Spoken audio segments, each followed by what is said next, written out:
I'm going to rank the Red Hot Chili Peppers records. It's 2023. They have 13 studio releases. How I rank albums, I listen to each song, give it a grade 1 to 4, add up all the grades, divide by the number of songs, get the mean average for each record, put them in order. I try to look at it from the outside and not from a fan point of view. I mean, of course, I have my favorites. Number 13, One Hot Minute. Came out in 1995. John Frusciante left.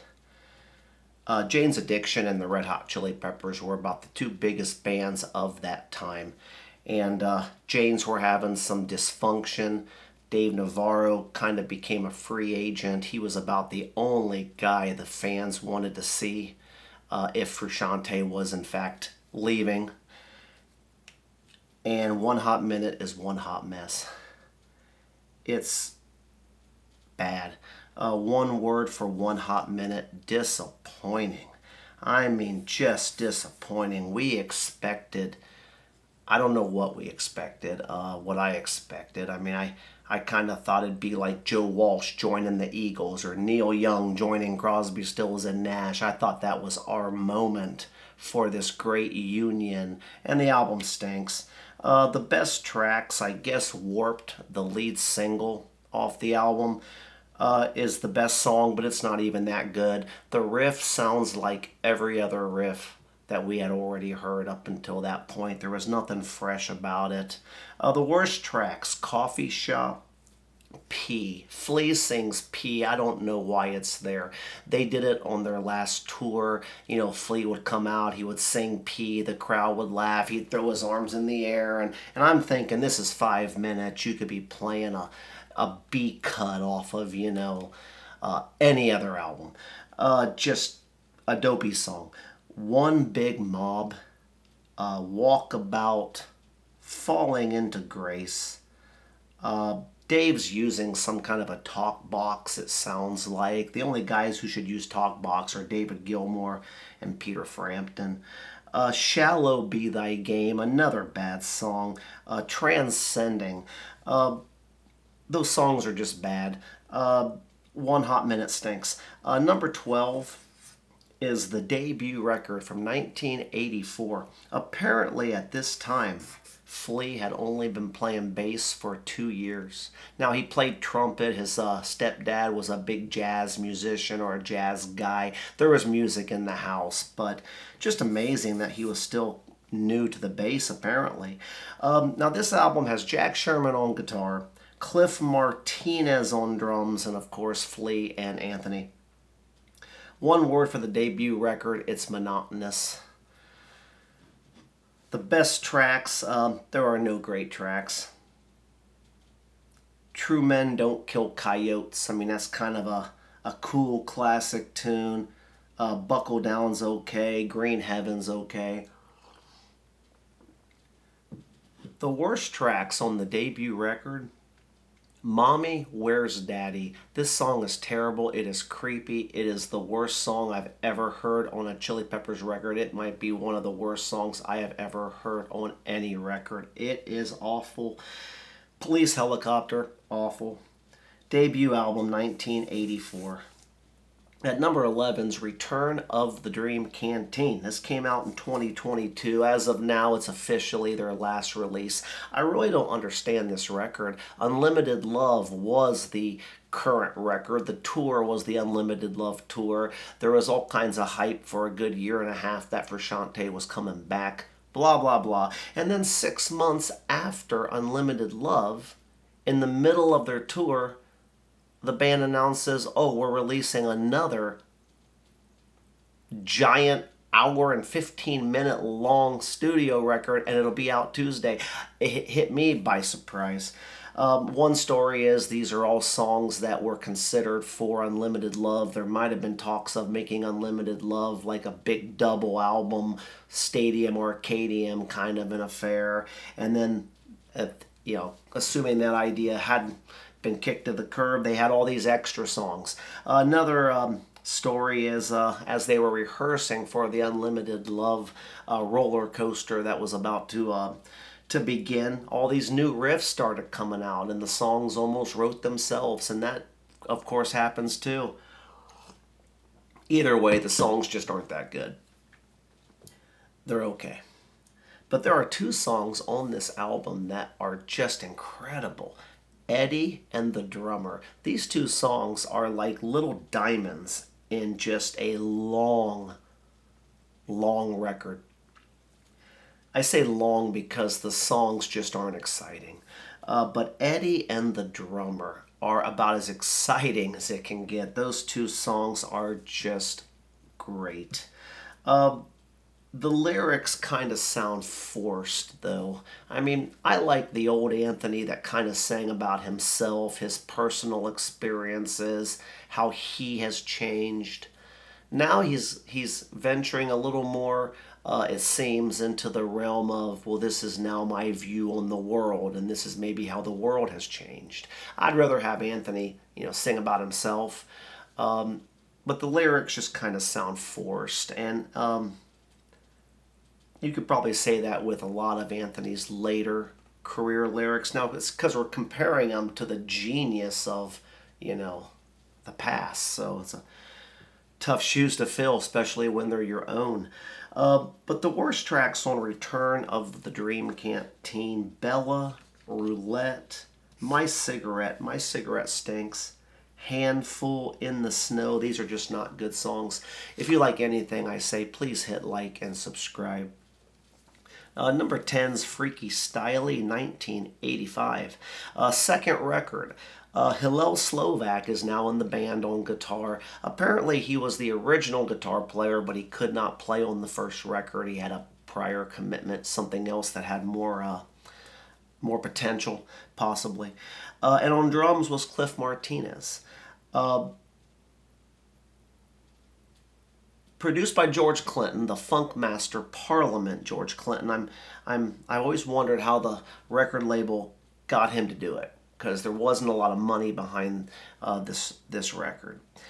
One word though for Freaky Styley: it's just busy. It just kind of hits you in the head the whole time. It doesn't really have a lot of ups and downs in dynamics, it doesn't seem. There are no great tracks on it. You Want Me to Stay is okay. Catholic Schoolgirls Rule, it's okay. American Ghost Dance, these are definitely well-known Old Peppers tunes, but they're not wonderful. Number 9, The Uplift Mofo Party Plan, 1987.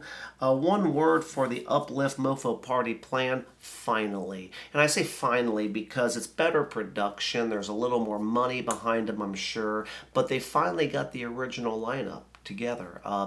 It's my understanding in high school it was supposed to be Jack Irons on drums, Hillel Slovak on guitar, Anthony Flea. And for whatever reason, the other two guys couldn't play on the first record. Prior commitments is all I've ever heard. So the original band is actually together for the first time for a recording. It's the third record, 1987, and it's okay. It trends in the right direction. Funny thing though, weird thing though about this time period, the producer could not work with Anthony, and apparently Anthony was fired. I've never heard Flea's side of this, but Anthony went to Michigan, hung out for several weeks, and the band did try to progress without him. He did come back. He did finish the record. Weird story. The best tracks on the Uplift Mofo Party Plan: Fight Like a Brave, Me and My Friends, both great songs. The worst tracks: No Chump, Love Sucker is not real good. Love Trilogy, not real good. Number 8, 1999 Californication. Now, most fans consider this to be one of their very best. It's definitely top 1 and 2, top 1 or 2 of the best-selling records. I just have one word for Californication: overrated. And the thing about it is, if they just cut it down to 10 songs, it would be amazing. But it just is too long. It kind of seems like that's the thing, since digital recording even became a thing, was just put out as many songs as you can. Doesn't cost that much more to throw 6 more songs onto a CD or a stream, and even though the Peppers do a lot of analog recording, that's just the trend now. Is just stuff your CD full of songs. This has way too many songs. The best tracks, Around the World is great. Parallel Universe is great. Other Side is great. The title track, Californication. I mean, those 4 songs alone would make this an absolute stone cold classic if it was cut to 10 songs. The problem is, tracks 8 through 14 are just boring. They're not bad tracks. You wouldn't skip over them. You just kind of forget they're on. Sometimes with Californication, I kind of forget that the album was on. Those songs are just boring. I don't think most of them even need to be there. Track 15, Road Trippin', it kind of comes back a little bit. I do like that song. Californication, it's just, in my opinion, it's overrated. Number 7, Unlimited Love 2022. Now, I still consider this to be the newest release of right now, which is 2023. But Return of the Dream Canteen was the last release. This is the last release that actually had a push and a tour named for it, and a year and a half of publicity and hype and all the stuff that normally goes with a release. All the stuff the Dream Canteen didn't have. But this Unlimited Love, John Frusciante comes back for the 3rd time. The Peppers were doing basketball arena tours, and that's respectable if you can headline basketball arenas. But Frusciante comes back. Now they're doing football stadiums. I mean, their touring numbers doubled with the return of Frusciante. He just completes this band. One word for the Unlimited Love album, dull. And I don't mean that to be bad. It's a good record, but it's just kind of dull. It's kind of uneventful. I kind of thought we would hear some vintage Frusciante Peppers magic, and it's just kind of the same old thing. The lead single, Black Summer, sounds like every other Peppers hit they've had in the last 15 years, 20 years. The best tracks, It's Only Natural, What You Thinkin', Bastards of Light, The Heavy Wing. These are awesome songs. The only song on Unlimited Love that I really don't care for is Aquatic Mouth Dance. They played that on their tour when I seen them at Miami Dolphin Stadium, and it's an okay song. The album comes in at 7 because it's just consistent. It's not great, but it's just really good all the way. Number 6, Mother's Milk, 1989. So Jack Irons quits. He later played with Pearl Jam. He's no slouch. Hillel Slovak died. Mother's Milk was a transition. They bring in Chad Smith on drums. He's a rock drummer, just straight up rock. They bring in John Frusciante. He's kind of like a Jimi Hendrix wannabe. He's weird. He's quirky. Definitely plays simpler than most, and that's not an insult. My favorite guitar player ever, David Gilmour, can play as simple as simple gets, and he's amazing. Frusciante's amazing. This album is a transition. That's one word I have for it, is transition. I wish the album could have been finished. It doesn't really sound finished. It almost sounds like it was rushed out. But it's good, though. The best tracks on Mother's Milk, Good Time Boys, Higher Ground, the Stevie Wonder classic, probably the song that got him on the map, really, with the mainstream. Nobody Weird Like Me, Knock Me Down. The worst tracks on Mother's Milk, well, Fire, the Hendrix cover. I'm not really sure why it's there. I mean, if you're going to do a cover song, you got to hit it out of the ballpark. And, with Higher Ground, they hit it out of the ballpark. With Fire, it's just kind of there. Sounds like a filler tune. That's why I say the album kind of sounds unfinished. It's got covers on it. It's got that song Magic Johnson, which is kind of humorous. Magic Johnson didn't think it was very humorous. They have Punk Rock Classic. It's a tune on there. Don't know why it's there at the end of the song. They do kind of this out of key GNR Sweet Child of Mine. I don't know if they're making fun of the song Sweet Child of Mine or if they're paying ode to it in some quirky way. I can't figure it out. If you like anything I say, please hit like and subscribe. Number 5 is By the Way from 2002. One word is it's friendly. It's just from start to finish. It feels good. It feels positive. It just puts a smile on my face. Don't really know why. It just is friendly. I think if it should be their most commercial album. I'm sure Californication would be considered that, but By the Way, just it's a lot like Californication. I hate to keep bringing that record up, but for me, these two albums kind of go together. Same lineup, same sound, same direction. It's just this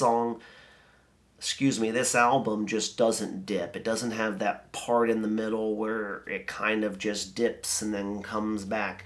By the Way is strong from start to finish for the most part. The best tracks, the title track, By the Way, is so good. Dosed, Can't Stop, Tear. The worst tracks, there are no bad tracks. Don't Forget Me is okay. Warm Tape is okay. They're not terrible. But yeah, By the Way, if you have a friend who might want to get into the Peppers and they lean toward Billboard a little bit, suggest By the Way first. Number 4, 2011, I'm With You. And this is just an interesting album. One word for I'm With You, surprising. Frusciante leaves. Apparently he groomed Josh Klinghoffer to take over the job. I'm not really sure what that means. Klinghoffer plays guitar very good. It sounds very Frusciante-esque. His backup vocals are good. They sound very Frusciante-esque. The only problem is he's just not Frusciante. Frusciante brings something that is just a total package, and that's why he's part of what will be considered the most classic Red Hot lineup ever, because they've had some members. But Josh Klinghoffer did a great job for what he was asked to do. This album is great. I don't know if it has monster high points like maybe By the Way or Blood Sugar or Californication, but it's just so gosh darn consistent. It's like every song is just really, really good. And again, surprising. We were all ticked off that Frusciante left again. And yeah, I'm With You is solid. The best tracks, the opening track, Monarchy of Roses, is just awesome. Brendan's Death Song is great. The Adventures of Rain Dance Maggie is great. Did I Let You Know is great. The production is great. It sounds great. I'm With You. It's just surprisingly good. There's no mediocre tracks, just a bunch of really, really good songs. Number 3 is probably my go-to most of the time, and it's Stadium Arcadium from 2006. One word for Stadium Arcadium, epic. This album is epic.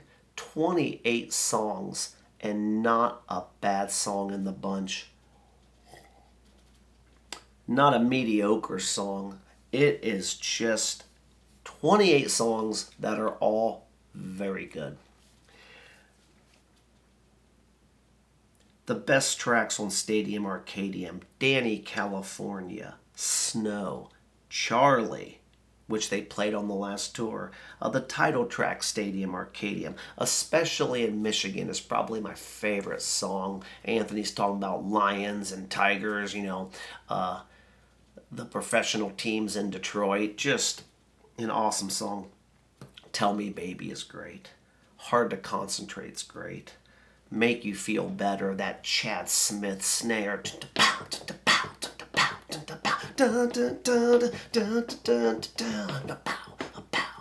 Ah, so good. Yeah, 28 songs. There's 2 albums actually in Stadium Arcadium. The first one's called Jupiter. The second one's called Mars. Jupiter's a little bit better, but Stadium Arcadium is epic. It is awesome.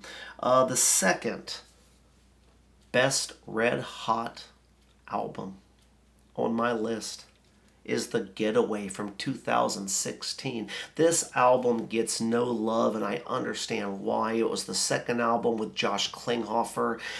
He did a good job, but of course everybody wanted the lineup back that we had just fallen in love with. And Prashante wasn't having it. The Getaway did not have the bearded guy producing them, that Rick Rubin. They got a guy called Danger Mouse. I don't even know what a Danger Mouse is. I never heard of Danger Mouse. The album is not a traditional Red Hot,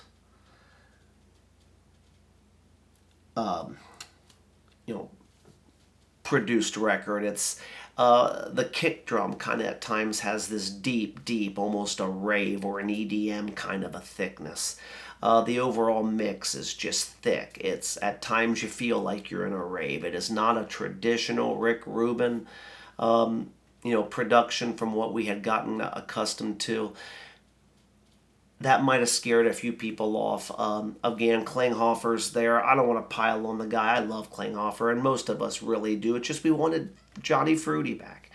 You open up the cover, the band's got what appears to be paint dumped all over them, which kind of ravey, I guess. Just kind of a weird album.